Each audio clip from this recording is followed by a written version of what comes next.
2021년 새해 문턱을 넘어섰습니다.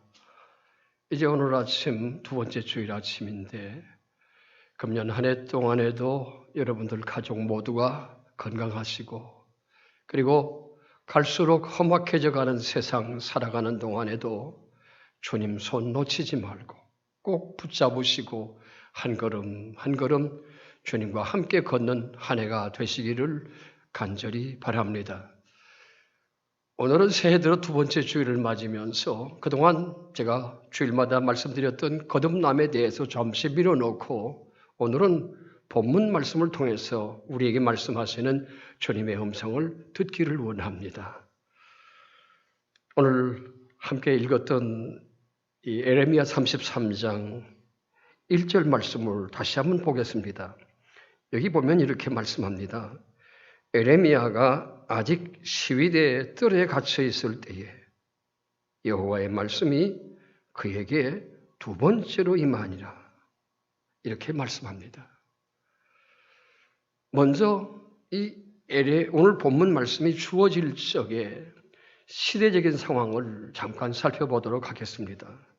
오늘 말씀을 읽다 보면 에레미야가 시위대의 뜰에 있는 감옥에 갇혀 있었다고 말씀합니다. 그가 왜 감옥에 갇히게 되었을까요? 그는 하나님의 말씀을 전하는 선지자였습니다. 그가 하나님께서 전하라고 주시는 그 말씀을 그대로 그 시대 사람들에게 전했습니다. 특히 시드기야 왕에게도 이 말씀을 전했습니다. 그때에 이 시드기야 왕은 에레미야가 전하는 말씀을 거부했습니다. 왜냐하면 그 당시 에레미야가 선지자가 전했던 그 말씀은 예루살렘이 멸망할 것이다. 그리고 이제 시드기야 왕은 포로로 붙들려 갈 것이다. 이런 메시지였기 때문에 유다 왕 시드기야가 그 메시지를 결코 기뻐할 리가 없었습니다. 그래서 그는 이 시드기야 왕은 에레미야를 감옥에 가두게 되었던 것입니다. 뿐만 아니었습니다. 그때 상황은 유다 나라는 바벨론이라는 나라의 침략을 받았습니다. 그리고 예루살렘 성전은 무너졌고 그 도시는 완전히 바벨론에 의해서 짓밟혀서 폐허가 되었습니다. 유다의 마지막 왕이었던 시드기야 왕은 바벨론의 포로로 붙잡혀 가게 되었습니다. 그야말로 국가적으로 겪고 있는 최악의 위기 상황이었습니다. 거기다가 선지자 에레미야는 감옥에 갇혀 있었습니다. 그가 감옥에 갇혀 있다 보니까 그는 아무것도 할 수 없는 상황이었습니다. 에레미야 자신뿐만 아니라 국가적으로도 정말 암담한, 답답한, 매우 어려운 위기 상황이었습니다. 어쩌면 지금 이 시대에 우리가 겪고 있는 그런 위기 상황과도 비슷하다고 말할 수 있습니다. 코로나라고 하는 전염병으로 인해서 온 세계가 지금 꼼짝할 수 없는 마치 에레미야처럼 감옥에 갇혀버린 상황입니다. 이제는 교회 모임도 모일 수 없고 각종 모임도 어떤 활동도 학생들의 학교 생활도 그리고 직장인의 직장 출근도 그리고 기업들도 이제는 움직일 수 없는 이런 매우 어려운 상황에 처해 있습니다. 어쩌면 지금 우리가 겪고 있는 이 상황은 에레미야 그 시대에 그들이 겪었던 그런 고통, 그런 위기와도 같다고 말할 수 있겠죠. 거기다가 경제마저도 지금 꼼짝없이 아무것도 할 수 없는 그런 위기 상황이 돼서 경제는 지금 최악의 내리막길을 달리고 있는 이런 상황입니다. 자, 이제 오늘 다시 말씀을 보게 되면 이런 상황 속에서 하나님의 말씀이 주어졌습니다. 1절에 보겠습니다. 1절에 보면 에레미야가 아직 시위대의 뜰에 갇혀 있을 때에 여호와의 말씀이 그에게 두 번째 임했다고 말씀합니다. 자, 이렇게 답답하고 아무것도 할 수 없는, 꼼짝할 수 없는 감옥에 갇혀 있는 그 에레미야에게 하나님의 말씀이 그에게 임했던 겁니다. 오늘 본문 보면 그것도 한 번도 아니고 오늘 성경 말씀에 보게 되면 그렇게 말씀합니다. 여호와의 말씀이 그에게 두 번째로 임하니라 이렇게 말씀합니다. 한 번도 아니고 두 번씩이나 하나님께서 에레미야에게 말씀하셨습니다. 에레미야에게 말씀하신 하나님은 지금도 살아계시고 지금 우리에게도 말씀하시는 줄로 믿으시기 바랍니다. 그분은 지금 우리에게도 말씀합니다. 지금 우리가 처해 있는 상황에서 정말 우리에게 필요한 게 뭘까요? 물론 사회적 거리두기 물론 필요합니다. 방역지침을 지키는 거 물론 중요합니다. 또 새롭게 백신을 개발하는 건 물론 필요합니다. 그러나 정말 지금 우리에게 정말 중요한 것은 감옥에 갇혀 있는 에레미야에게 말씀하시던 그 하나님, 지금도 우리에게 말씀하시는 그 하나님의 음성에 우리는 귀를 기울일 수 있어야 됩니다. 이 답답한 상황에서, 이 위기의 상황에서 그분이 우리에게 뭐라고 말씀하시는지 그분의 음성을 우리는 들어야 됩니다. 에레미야가 다시 성경 말씀에 보게 되면 이렇게 말씀합니다. 에레미야가 아직 치위대 뜰에 갇혀 있었다고 말합니다. 아직이라는 말입니다. 아직. 아직이라고 하는 말을 여전히 계속해서라고 하는 말입니다. 지금 에레미야는 계속해서 그리고 여전히 감옥에 갇혀 있는 상황이었습니다. 아무것도 할 수 없는 상황이었습니다. 그런데 하나님께서는 에레미야에게 말씀하셨던 겁니다. 그때 감옥에 갇혀 있는 에레미야 어떤 생각을 했었을까요? 아무것도 할 수 없는 답답한 상황 속에 있는 에레미야.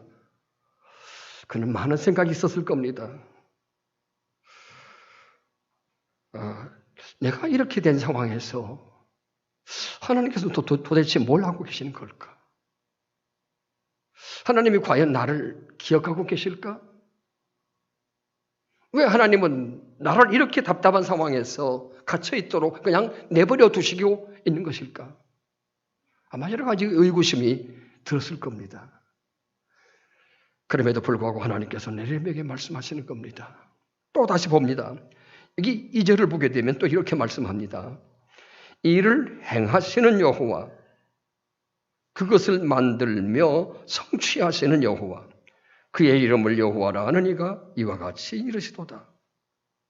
여기 방금 읽은 말씀 중에 보면 그 이름이 여호와라 하느니가 이와 같이 이르시도다. 여호와라 하는 분이, 여기서 여호와라고 하는 이름, 하나님의 이름이 여호와라고 하는 그 이름이 4번씩이나 반복돼서 기록되고 있습니다.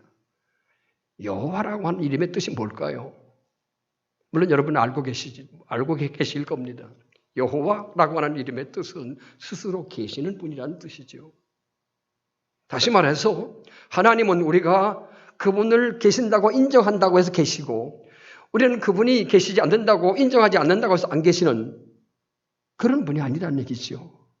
그분은 우리가 그분을 인정하든 인정하지 않든 그거와 상관없이 스스로 존재하시는 이런 자존자라고 하는 말씀입니다. 또 그 다음에 봅시다. 생각해 봅니다.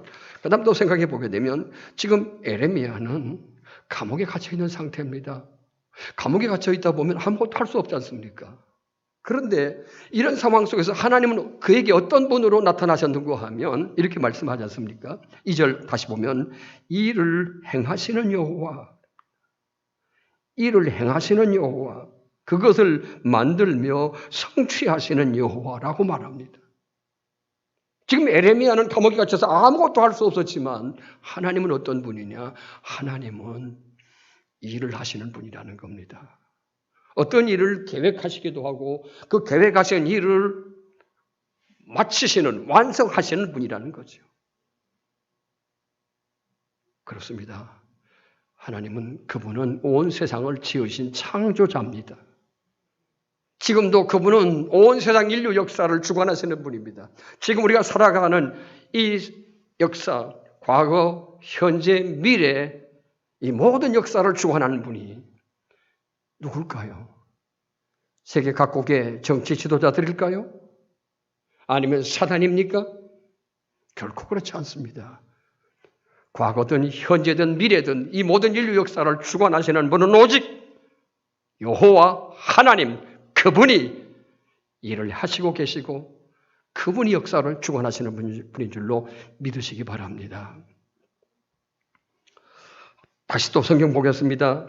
여기 보면 다시 2절을 보게 되면 이 일을 행하는 여호와, 그것을 만들며 성취하시는 여호와, 그의 이름을 여호와라 하는 이가 이와 같이 이르시도다.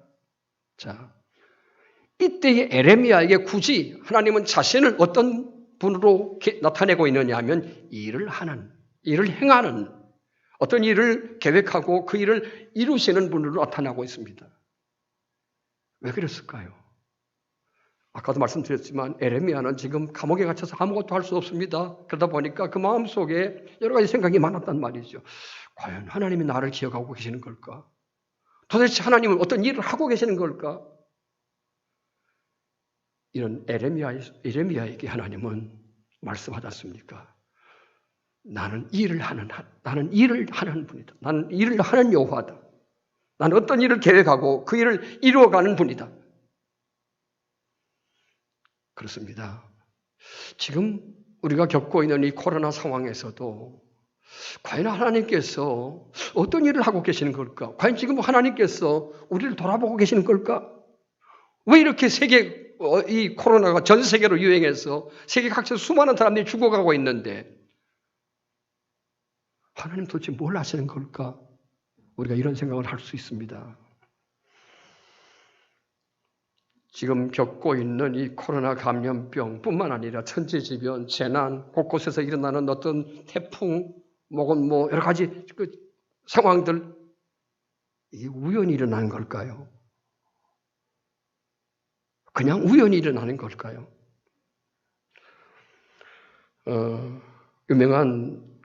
세계적으로 유명한 목회자요, 신학자인 존 파이퍼라고 하는 목사님이 계십니다. 존 파이퍼 목사님은 이 부분에 대해서 이렇게 말씀합니다. 제가 그분의 이야기를 그대로 한번 소개해 드리겠습니다. 코로나19는 하나님이 보내셨습니다. 이것은 제가 단언할 수 있습니다. 이 세상 모든 일은 하나님의 분명한 의도와 목적과 완벽한 계획 아래에서 일어납니다. 하나님은 절대 주권자이시기 때문에 그분이 허락치 않으시면 단 하나의 바이러스도 활동할 수 없지요. 재앙은 자연적 결과가 아니라 죄가 침투한 세상에 대한 하나님의 심판입니다. 돌이켜 회개하라는 그분의 자비로운 신호입니다. 이렇게 말합니다. 그렇습니다. 이 땅에서 우리가 겪고 있는 이 코로나 감염병, 천재지변 결코 우연 아닙니다. 하나님과 전혀 상관없이 일어나는 어떤 자연적인 재해만은 결코 아닙니다. 그 모든 것들은 하나님께서 일하시는 하나의 도구일 뿐입니다. 계속 말씀을 이어가겠습니다. 3절을 또 읽어드리겠습니다. 3절을 보면 이렇게 말씀합니다. 너는 내게 부르짖으라. 내가 내게 응답하겠고 내가 알지 못하는 크고 은밀한 일을 내게 보이리라. 너는 내게 부르짖으라. 지금 에레미야는 감옥에 갇혀 있었거든요. 아무것도 할 수 없습니다. 그 선지자지만은 하나님의 말씀을 전할 수도 없고 사람들을 만날 수도 없습니다. 그런데 하나님은 에레미야에게 말씀합니다. 너는 내게 부르짖으라. 그렇습니다. 에레미야가 비록 지금 감옥 안에 갇혀서 아무것도 할 수 없지만은 그러나 그럼에도 불구하고 에레미야가 할 수 있는 일이 있었습니다. 그게 뭘까요? 그가 하나님께 부르짖어 기도하는 것만큼 할 수 있었습니다. 그렇지 않습니까? 그러기에 하나님께서는 에레미야에게 말씀합니다. 내가 아무것도 할 수 없다고. 손 놓고 있지 말고 너는 내게 부르짖으라는 겁니다. 너는 내게 기도하라는 겁니다. 그러면서 하나님께서 그에게 두 가지 약속을 해 주십니다. 네가 내게 부르짖으면 내가 너에게 응답해 주겠다. 그리고 뿐만 아니라 내가 하는 일들을 네가 아직 알지 못하지만은 내가 앞으로 할 일들, 그 비밀한 일들, 크고 은밀한 일들을 어떤 것인지 내가 너에게 보여주겠다고 약속하고 계십니다. 여러분, 지금 우리가 코로나 감염으로 인해서 아무것도 제대로 할 수 없지 않습니까? 에레미야처럼 감옥에 갇혀 있는 상태입니다. 우리는 아무것도 할 수 없어요. 그럼에도 불구하고 우리가 할 수 있는 일이 있습니다. 그게 뭘까요? 에레미야에게 말씀하셨던 하나님, 오늘 우리에게 말씀하십니다. 너희는 내게 부르짖으라. 너희는 내게 부르짖으라. 그러면 내가 너에게 반드시 응답해 주겠다. 그리고 내가 이 코로나라고 하는 일어나고 있는 이 땅에서 일어나고 있는 여러 가지 자연재해들을 통해서 내가 어떤 일을 하려고 하는지 너희에게 너희가 알지 못하는 그 크고 비밀한 일들을 내가 너희에게 보여주겠다고 약속하고 계십니다. 지금 코로나 감염병이 전 세계로 유행하면서 사람들은 이제 뭘 기대합니까? 새로운 백신이 언제나 나오는가? 마치 백신만 개발되면 거기 새로운 백신 개발에 인류가 사느냐 죽느냐가 달려있는 것처럼 그렇게 생각을 합니다. 물론 필요합니다. 백신 개발해야 됩니다. 사회적 거리두기도 물론 해야 됩니다. 방역 지침도 잘 지켜야 됩니다. 그러나 백신 주사만 맞으면 다 살 수 있을까요?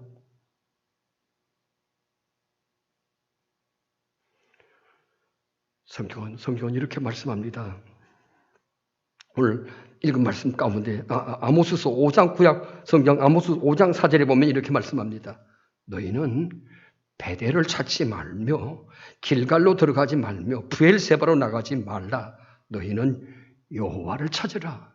그리하면 너희가 살리라. 그렇지 않습니까? 하나님을 찾는 길이 사는 길입니다. 인류가 사느냐 죽느냐는 백신 개발에만 달려있는 건 결코 아니라고 생각합니다. 하나님을 찾아야 됩니다. 인류의 미래는 그분 손에 있는 것이지 어떤 의학자들, 어떤 과학자들이 개발하는 어떤 백신 개발 거기에만 달리는 건 결코 아니라고 생각합니다. 그래서 오늘 에레미야에게 말씀하지 않습니까? 너는 내게 부르짖으라는 겁니다. 그러면 내가 네게 응답할 것이고 너희가 알지 못하는 크고 비밀한 일을 보여주겠다고 말씀해요. 여러분, 하나님을 찾아야 됩니다. 그것이 우리가 살 수 있는 길입니다. 이제 오늘 말씀을 마무리하겠습니다. 세계 제2차 대전이 일어났던 상황 속에서 여러분들이 잘 아시는 독일의 아우슈비츠 수용소가 있었습니다. 그 독일에 있는 아우슈비츠 수용소에서는 많은 유태인들이 죽어갔습니다. 죄 없는 유태인들이 피를 흘리면서 정말 비참하게 수많은 유태인들이 죽어갔습니다. 그들은 그 수용소 안에서 비참하게 죽어가면서 이렇게 울부짖었다고 합니다. 하나님, 도대체 우리가 이런 어려움을 겪고 있는데, 우리가 이렇게 죽어가는데 하나님은 어디 계십니까? 하나님 어디 계십니까? 그 2차 대전이 이제 연합군의 승리로 끝났을 적에 연합군들이 그 수용소를 다시 탈환했습니다. 그 연합군 병사들이 이제 그 수용소 이곳저곳을 살펴보는데 어떤 병사 한 사람이 그 수용소의 벽을 여기저기 살펴보다가 벽에 참 조그만 글씨로 쓰여진 글을 발견했다고 합니다. 그 벽에 이런 글이 쓰여 있더라는 거죠. 그 크신 하나님의 사랑, 말로 다 형용 못하네. 두루마리로 이 하나님의 사랑을 다 기록할 수 없겠네. 바다를 먹물로 삼아도 하나님의 사랑을 다 기록할 수 없겠네. 우리가 다 잘 아는 찬송 아닙니까? 그 죽어가는 상황에서 어떤 한 그리스도인이 자기의 신앙 고백을 그렇게 쓴 것으로 보여졌습니다. 그 글을 발견한 병사 한 사람이 정말 놀랄 수밖에 없었습니다.